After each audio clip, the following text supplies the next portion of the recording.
Josh, best way to seek out new clients? Social media, phoning them, going out to places where you know they're going to be, stalking them really, but in a good way, and getting yourself out there, getting your face, name, and how good you are into people's faces. That's the best way to seek out new clients. Do I have any recommendations when buying subs? I would try and get something that matches what speakers you've got, because they've usually listened to them and worked that out. So if your speaker manufacturer does that, then go with theirs.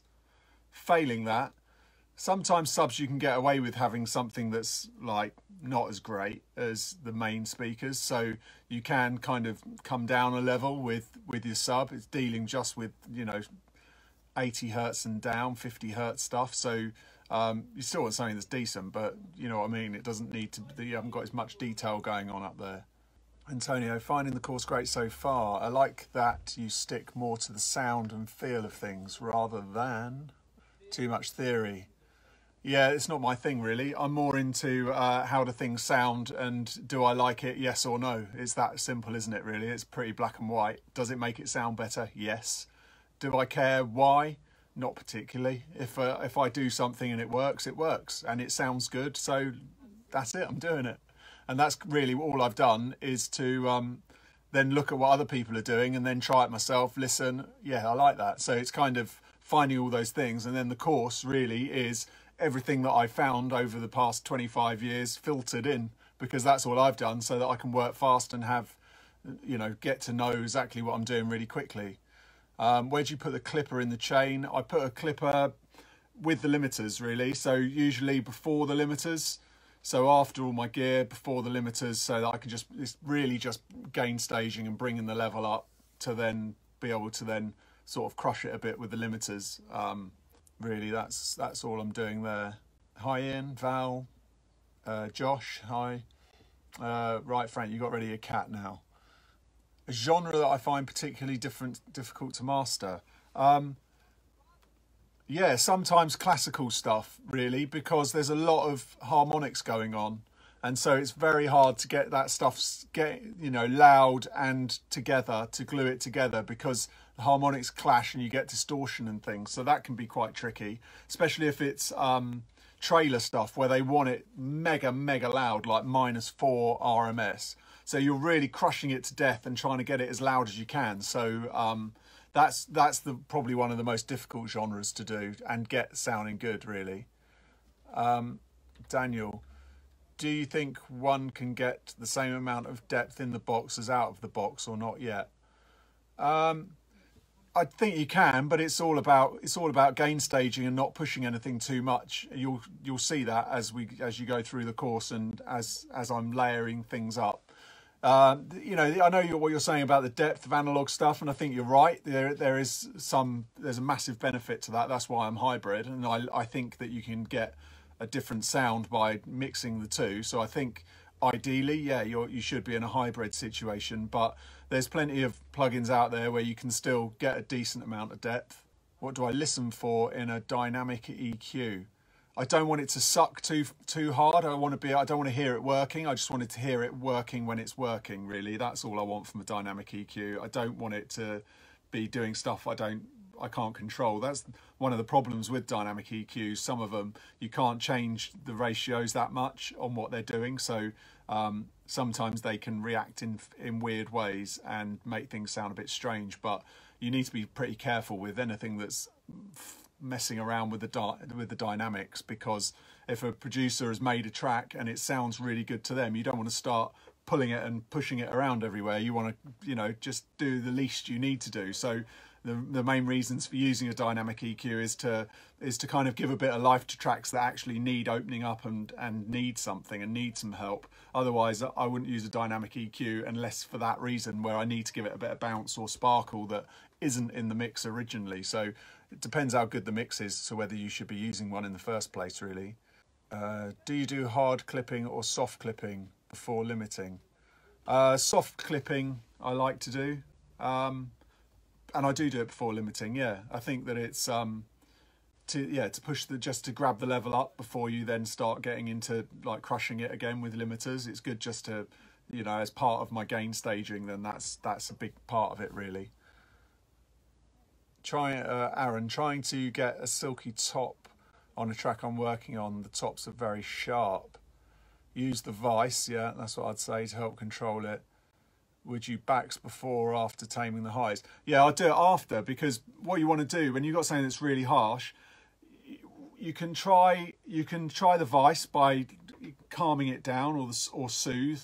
I prefer the vice personally. You can also put a high cut on it, so cut it at about 15k, because obviously that's going to trim stuff above it. 15k is sort of just below and above, so try around 16k cut, and yeah, then add a bit on afterwards. If you've got a nice sounding EQ that you want to put on after, if you're in the box, you could go for like a Manley or a Curve Bender, something a bit creamy and open.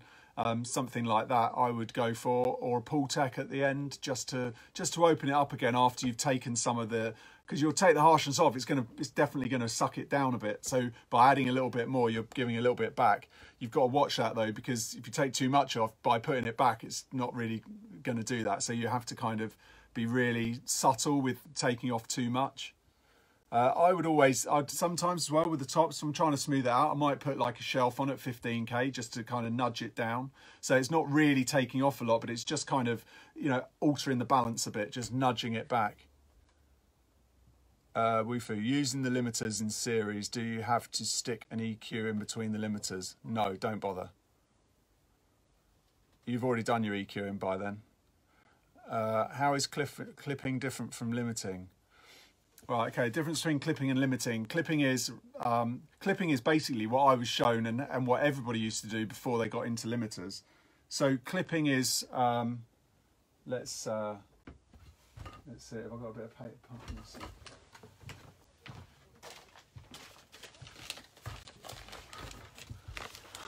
Okay, nice bit of whiteboard action. So clipping, imagine the levels going up like this. For example, this is such a bad example. I'm so not going to be a music teacher, am I? But you've got your threshold there. As it comes up, it just cuts the top off basically and just clips the top off. But with the limiter's going to like push down into that top and then smooth it out like that. That's my understanding of it anyway. If I'm wrong, let me know. But basically clipping is you're pushing it up until it gets to the point and then it's literally cutting the top off in a nice way. And that's where you have a soft or a hard cut at the top. So you want to push up to that, and then with the limiter's kind of like pushing down into it. So obviously you're making up the gain, but you're pushing in. So limiting is more like a compressor, where clipping is actually just lifting the level. And back in the day, in the 90s, when you used to just go to 0 ppm, you would just put a clipper on the end, which they called a limiter. It was kind of a limiter, but a clipper, and you would just leave it with like 1 dB of clipping coming off the top. So it was always, now you need 5-6 dB after that point, but then it was just clipping the top bit off. So that's the difference. The Elisa, yeah, there's different. I mean, you've just got to use your ears for what plugins you like. That's the whole point of the course, is so that you can, you know, I'm telling you how I use certain plugins, and yeah, you can copy those plugins and use those, they're good, but I don't know every plugin, I don't know every sound combination, and that's really a question of just bringing stuff in slowly. So if you find a plugin you like, don't just bring it in and use it all the time. Just sort of bring it in for the session, try it out, get rid of it. Don't have it on the session, but bring it in, try it, get used to it, get used to the sound, try it in different places in your chain, and then you'll know what it does and how it sounds and how it is in combination with the other things you like. And that's how you're going to develop your own sound, and that's why people are going to want to come to you, because you've got your own sound. But it's definitely, there's not one rule fits all for what to use and what not. Aaron, when lifting the side tops, would I be massively worried if I drop back to a mono test to lose some top? When lifting the side tops, should I massively be worried if when I drop back to mono, you lose some tops? No, you are going to lose some tops. If you go into mono and you're bringing out the stereo, you're going to lose some of that, aren't you, in mono? But I wouldn't worry about that. I mean, you're not. There's still going to be stuff going on in the center channel anyway, so it's just going to sound mono, and all things that sound mono. They sound flat, don't they? So as soon as you open it up, I mean, if you reverse the phase and mono reverse the phase, then you'll hear what's out of phase, which is what's going to cancel when it goes into mono. But you're still going to have something in the mono channel if you're just EQing the outside, unless something is out of phase totally, and then that's when you should worry, because it's just going to die if it cancels itself out. So I'd only worry if it's something that's out of phase already. If you're adding to the sides, that's not going to affect that really. Mark, how do you stop yourself from overdoing stuff to a mix? I mastered a track for an artist this week and they accepted it and have given me a chance to master their EP. I started yesterday and it was a mess. It's like I have forgotten everything. I am new to this. So, Mark, what you're saying is you mastered a track for an artist, they loved it, they want you to do the EP, but their mixes are a mess. Well, I mean, if the mixes are that bad, then you should go back to them and get them to do the tweaks that you need to get it to sound how you want it to sound, because you don't want to be just playing around with it forever just to, you know, and you're fighting their mixes, really. You want to, if there's massive things that are wrong, if, you know, if it's too crushed or the bass is wrong, or you think if they knock something back a bit, then you should definitely ask them to make a change, because that will save you time. You know, it makes them love you more because you're on their team, and so it's a win-win for everyone when you go back to a client. So I'm just trying to put a lead in my phone before it dies, so the phone might fall now. Oh, there we go. Sorry. So yeah, I would see how good you can get it sounding without their help, but if it's a complete mess, just try not to do anything. That's the main thing. So if you're finding you're having to do too much, usually you're better just taking everything off, starting again, and just really listening to their track and making sure that you're not overdoing stuff, because it's really easy to overdo stuff because we all get excited with having a million plugins and hardware and putting everything on at the same time. So yeah, don't, just go back to zero. If you think you're doing too much, always just go back to zero, because if you think you're doing too much, you normally are doing too much. That's usually the way. If you've got all the lights on and 50 plugins, then you're doing too much. So as I always say, you should try and be, sorry, I'm just trying to mess around with my phone at the same time. You should always be trying to do as little as possible, really, and maybe just an EQ and compressor ultimately, and a limiter. And if you can't do that, then, oh shit. Right, Matt, what am I going to do? What? No, I think I'm all right. I've just got to get some weight. Oh, shit. Okay. Nice one. Yeah, there you go. Bingo. Oh. Yeah, okay, done. Nice one. I hope that's answered your question. Josh wrote an email already, not sure if you read it, so I'll answer it here. Oh God, this is going to be long then. Oh dear. I'm still in week 2. You mentioned acoustical treatment, that's why I assume it's not acoustical week.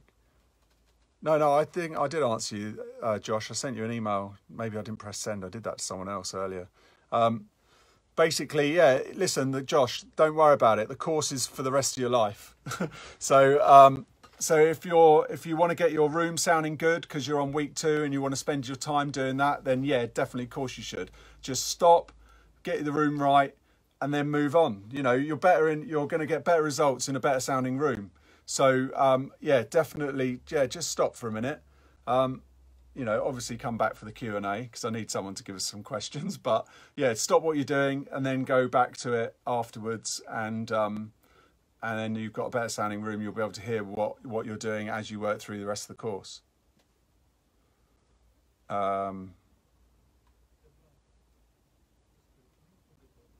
Yeah, soft clipping is better, without a doubt. Aaron, is there a benefit in using multiple instances of the same limiter, or should you be using a different limiter? I prefer to use different limiters rather than the same instance of one, because you're getting different flavors then. So it's kind of, you're not doing that much with the limiters, you're doing a dB or so. So to have a couple is quite nice because it gives you some flavor. But ultimately, if you can get away with one limiter, that's great because you've got less stuff going on, less processing, less sounds, less change to the person's mix. So if you can get away with that, brilliant. But a lot of the times you can't, and it's nice to have a few different sounds going on with the limiters, because if you need to get 8 dB or 6 dB or whatever, then having one limiter do that is probably quite heavy for one limiter, and you're probably going to get a lot of sucking. So it's probably in your favor because it's going to sound less crushed when you use a couple of limiters. Question from Nate on Facebook. Is there going to be an opportunity for us to share our masters with you and the group?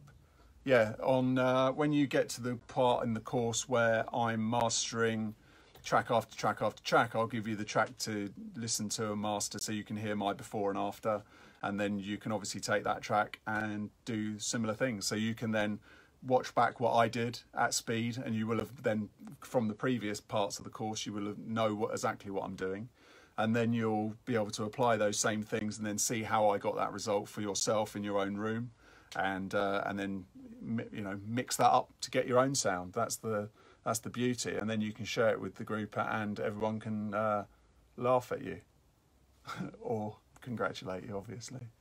Do you see multiband compression more like an EQ tool or traditional? Yeah, I've always used the multiband, even with hardware, Mass Select multiband as an EQ, more as obviously a dynamic EQ. So I've always used it in that way before people started using too much dynamic EQ.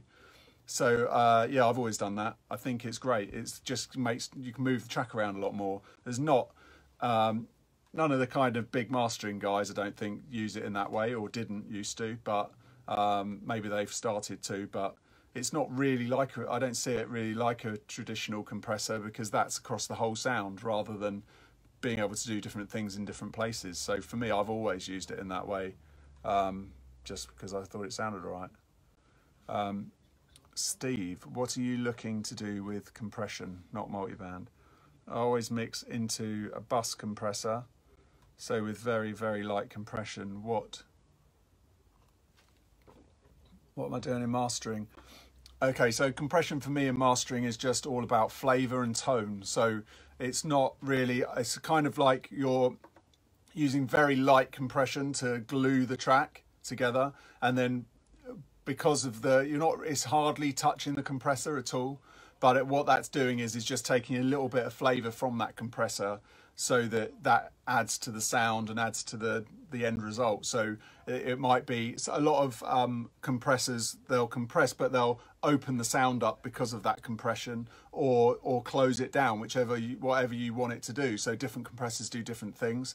I usually find the same settings work on most compressors, so I'll just try a compressor, does that work? And I know the sound of it after, because the more you work with something, the more you get to know the sound. So I'll know the sound, so then I'll go, okay, I'll use that, SSL compressor, for example, on this because I want that sound. And so I just push into it until I've got that sound. So I'm really using it as a kind of gluing flavored device rather than crushing it to death, because by the time you get to mastering, you can't really crush things to death because there's so much going on that as soon as you put too much compression on it, it just closes the mix down too much. Ian, Paul from Emerging says hi. He wants you to buy more PSI things. I'm sure he does. I want him to give me more PSI things for free. So Ian, where are you based then? So how do you know Paul from Emerging?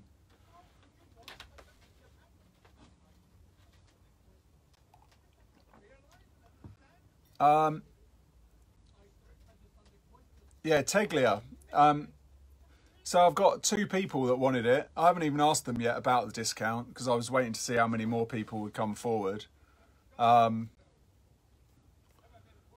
So tell me who wants it. I'll put, basically after this, I'll go into Facebook and put a post saying who wants Teglia cream, and then just tell me underneath, yeah, I want one, and then I can go back and say, okay, I've got 5 or 10 people that want them, what's the deal? And then I'll be able to post it back in there, and if you want it, then I can give you the details of who to speak to. That's probably the best thing to do.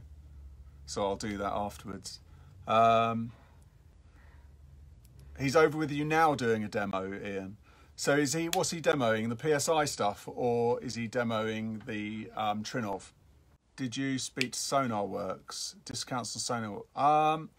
I spoke to them actually during the week, but I didn't ask them about discounts. Sorry, I totally forgot. Although I will do, I can definitely get some kind of discount going.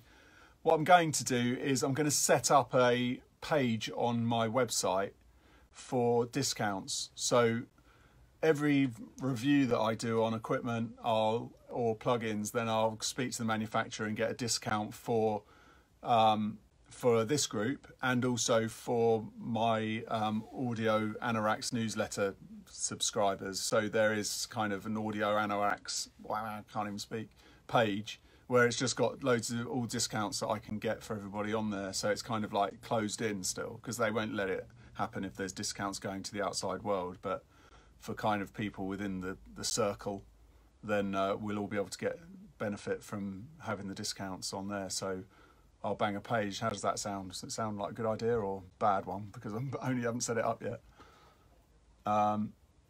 Fab filter plugins. Hopefully we could get some sort of discount. Okay, I mean, yeah, I can write to all these people and get stuff, because they always want me to do reviews of things. So yeah, Fab filter are a bit tight, I think.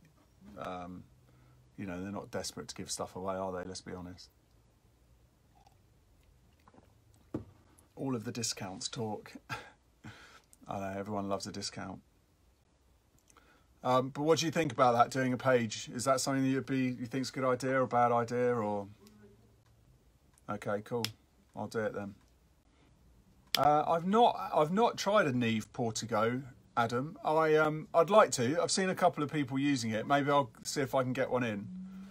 I'll let me write that on my thing. So who's got some more mastering questions for me then?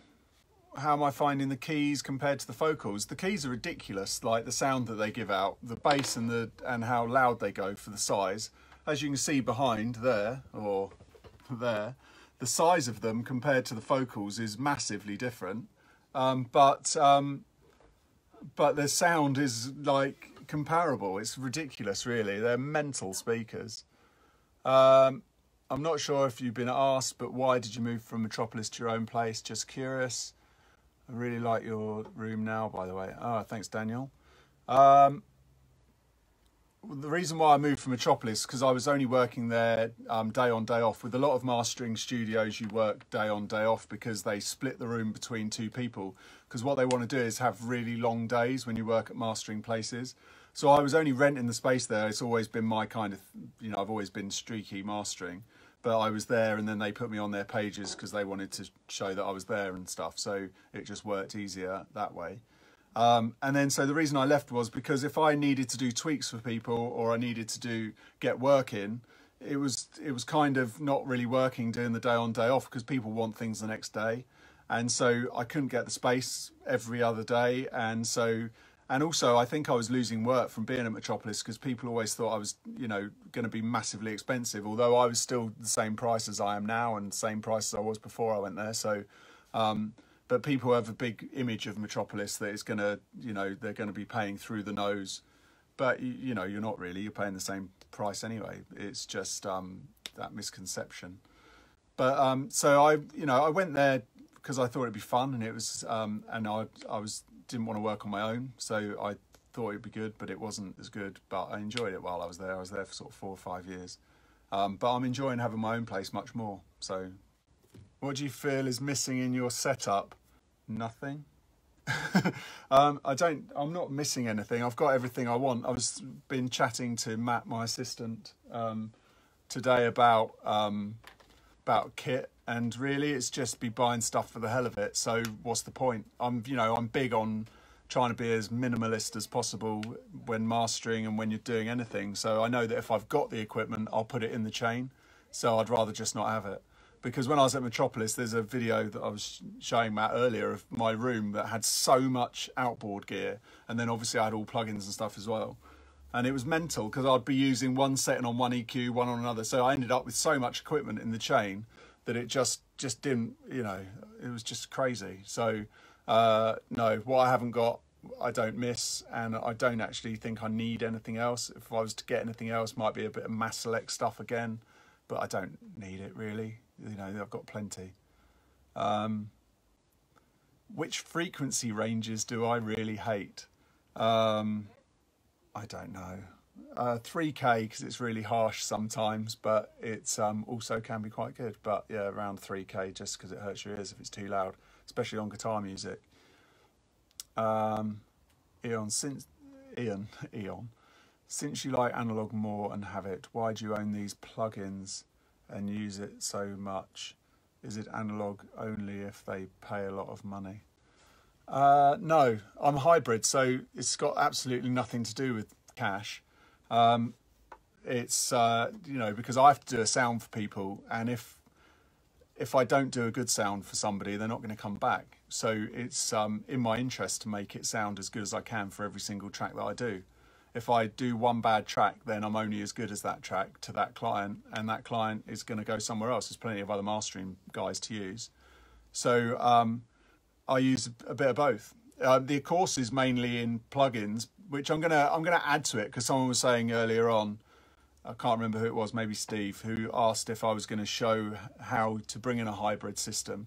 And I thought when I very first started the course that it was best just to do it in plugins because everybody's got plugins and it's easier. But it seems that everybody that's joining the course seems to be in a bit of a hybrid situation. So I'm going to add some of that in because it's literally how I work. So I may as well add that in.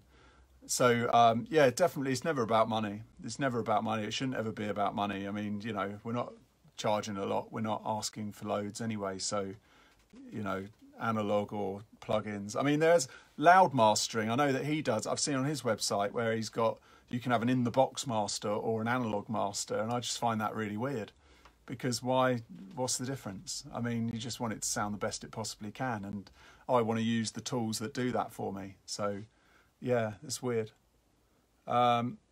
Steve, my room has a different height, ceilings.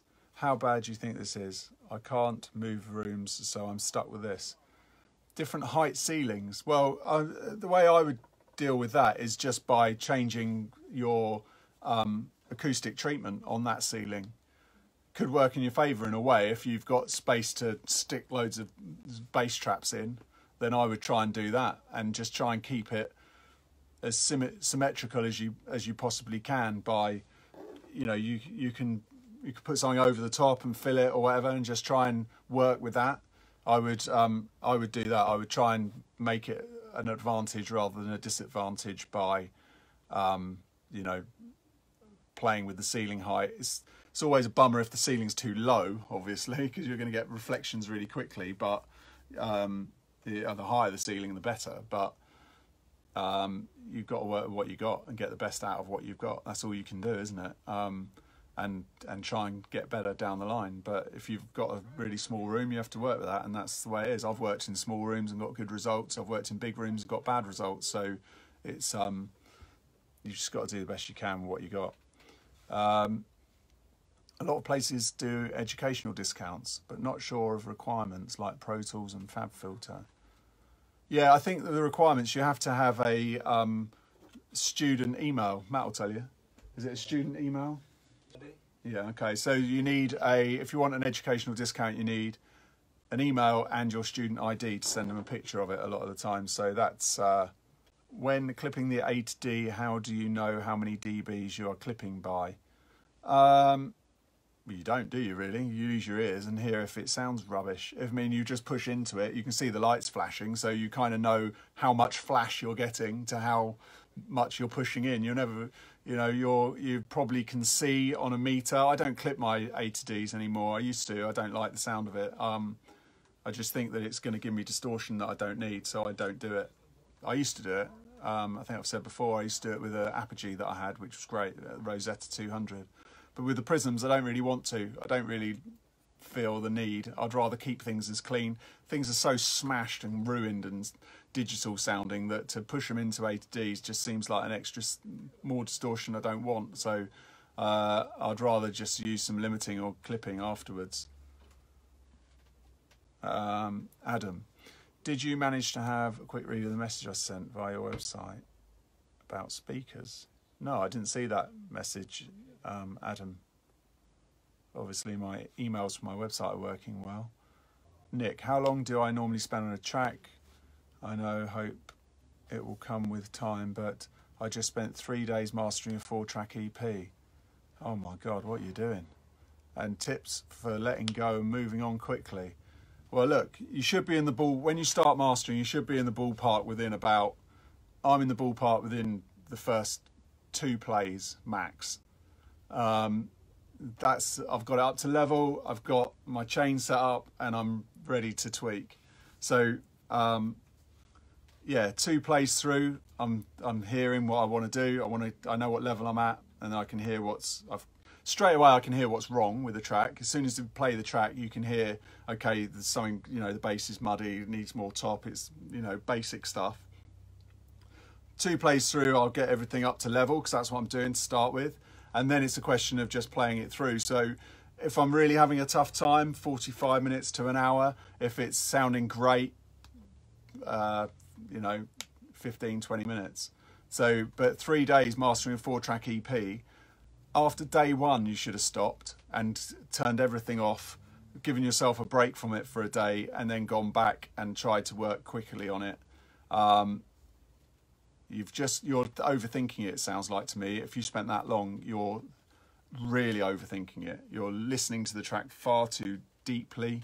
You're listening to it as a mix engineer and not a mastering engineer. So you need to take your head out of it. And you need to listen to the outside of it and the basics. Is it bright? Is it bassy? I mean, for that, you need to be going back to week 1 and just checking out your mindset of how you're doing, because that's really what's going on there. Your mindset is in the wrong place because you're taking too long. You need to knock it on the head and then come to it fresh, really. So as you can tell, it pains me that you've taken that long over a 4-track. Paul Snook, I've never heard any talk of mastering services and the importance of quality control. Are you responsible for the final master going to CD and vinyl? The track has pops and clicks the mastering engineer has missed. Yeah, of course you are. As a mastering engineer, you're the final stage before it goes to a pressing plant or a vinyl place. So that is your job as a mastering engineer, to hear any pops, clicks, tell the client about it, see if they're supposed to be there or not. You've got to make sure that everything's up to level. You have to tell the client that they need to check it their end as well. That's super important, because you can't take total responsibility in case there's something that, they need to be happy with it. What you should have done is sent the track over to them to get them to, listen to it before they agreed, before you do any masters. So before they send it off to streaming services, before you do any streaming masters, M-fits, DDPs for CD, vinyl cutting for, vinyl masters, you need to have had them agree that the mastering's good. Then you need to have enough knowledge to know how to cut a vinyl lacquer so that it's going to sound good when it comes back. And you need to know that you've done everything correctly with dither and things like that when you're presenting a master. So in the final week of the course, in week 8, is when I go through all of that delivery process. And so that's where you're doing your QCing, and that's where you're doing, okay, this is how everything's set up correctly with dithering and doing DDPs and all those kind of things. We won't get into vinyl, obviously. That's another beast, and you need a lathe, so it's not going to happen. But yeah, you need to make sure it's absolutely spot on before it goes to the pressing plant. There's been times where well, for example, there long time ago, obviously, because I don't make any mistakes these days, but I used to do pneumatic tapes, and I put Groove, if you remember Groove Armada, I put their album on. There was another record called Sweet Like Chocolate that I was doing exactly the same time, so this is going back a while, and I put them reverse, so they pressed up 20,000 CDs of Groove Armada's album, and it had Sweet Like Chocolate on it, and the reverse of the other one, because they didn't check the master before it went to the plant. And Battery, who I was working for at the time, were then charged for all those CDs. So you can imagine what that bill was like. But as luck would have it, Battery was part of Zomba, which was part of the same record label. So it all kind of swings and roundabouts in there, but they weren't too chuffed with me doing that. So yeah, always check your masters. Always listen to the masters after you've made them to make sure they sound how they sounded beforehand. That was a big lesson for me there. Bit of a worry, obviously, at the time. Frank, if you choose between the Neumanns or the Head Type 20s, what would you like more? Oh, interesting. I love the Head speakers. They're really, the top end is that got a really high super sheen on it. They sound really nice. I'm going to an event with Head for their new massive main monitors to hear what they're like in a couple of weeks. Might do some videos from there. Neumanns are brilliant. They're flat. They've got a lot of low end. What would I go for? Either of those. Depends whether you like that ribbony tweeter sound that is in the Heads, because I do, and I think it sounds really open, but I think the Neumanns translated really well, but then so did the Heads. The Heads were really good. It's a real toss-up between those. I think it's more down to whether you actually like the tweeter sound. I think you need to hear that and make it the decision for yourself, because that's a personal choice. They're both pretty good. They're both going to give you a good result. They both translate well. I would say probably the Neumanns play a bit louder than the Type 20s. I'd probably be wanting the Type 30s to get a bit more level out of them.